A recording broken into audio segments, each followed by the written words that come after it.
Halo semuanya, pada kesempatan ini kelompok kami akan membahas Undang-Undang Nomor 107 Tahun 2024 tentang Kabupaten Cirebon dan implikasinya terhadap perlindungan serta pengelolaan lingkungan hidup. Pembahasan ini dilakukan untuk melihat bagaimana sih pembentukan daerah dan kebijakan pembangunan daerah harus diselaraskan dengan prinsip keberlanjutan dan ketentuan Undang-Undang Perlindungan dan Pengelolaan Lingkungan Hidup. Otonomi daerah ternyata memiliki dampak langsung terhadap lingkungan.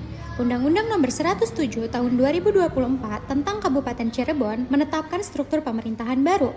Tapi pertanyaannya, apakah pembangunan ini tetap memperhatikan prinsip keberlanjutan? Mari kita bedah satu persatu implikasinya. Secara resmi, undang-undang ini berlaku sejak 28 Oktober tahun 2024. Undang-undang pembentukan daerah ini merumuskan tata kelola administratif Kabupaten Cirebon, bukan sekedar aturan administratif, tetapi juga memuat dampak ekologis dan pembangunan yang harus diperhatikan.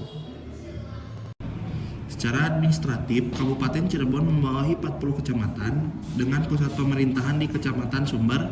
Informasi ini penting agar kebijakan pembangunan tepat sasaran dan selaras dengan prinsip tata ruang berkelanjutan.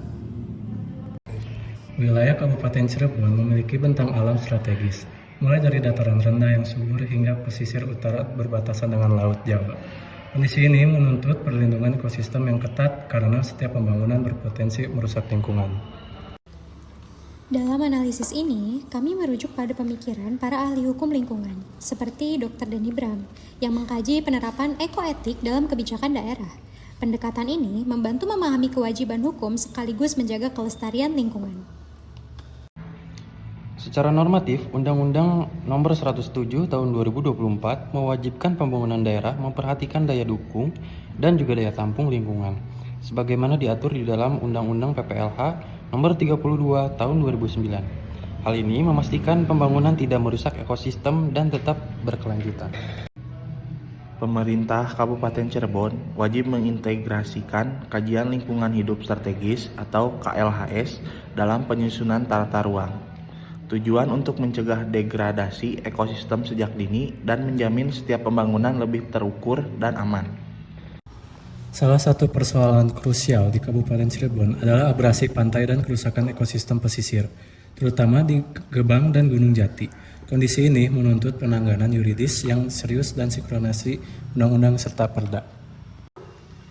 Pencemaran sungai akibat limbah domestik dan krisis air bersih di wilayah selatan menunjukkan pembangunan ekonomi kadang bertabrakan dengan kelestarian lingkungan. Pengawasan dan penegakan hukum menjadi sangat penting. Kabupaten Cirebon baru saja mengesahkan Perda Nomor 10 Tahun 2024 tentang perlindungan dan pengelolaan lingkungan hidup. Perda ini menjadi instrumen hukum utama untuk menegakkan kelestarian lingkungan, memastikan pembangunan, memperhatikan ekosistem, dan mencegah kerusakan sejak dini. Perda Nomor 2 Tahun 2016 mengatur pengelolaan sampah berbasis prinsip 3R. Dengan pengelolaan yang baik, volume limbah perkotaan dapat dikendalikan, mendukung kualitas lingkungan, dan mengurangi tekanan terhadap ekosistem.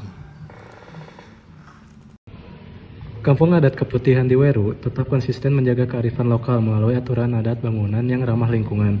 Hal ini menjadi contoh harmonisasi antara budaya dan kelestarian alam, sejalan dengan prinsip pembangunan berkelanjutan. Mari kita junjung moto Rame Inggawe Suci Ing Pamrih, yang berarti giat bekerja dengan niat tulus untuk menjaga Kabupaten Cirebon. Terima kasih telah mengikuti analisis ini.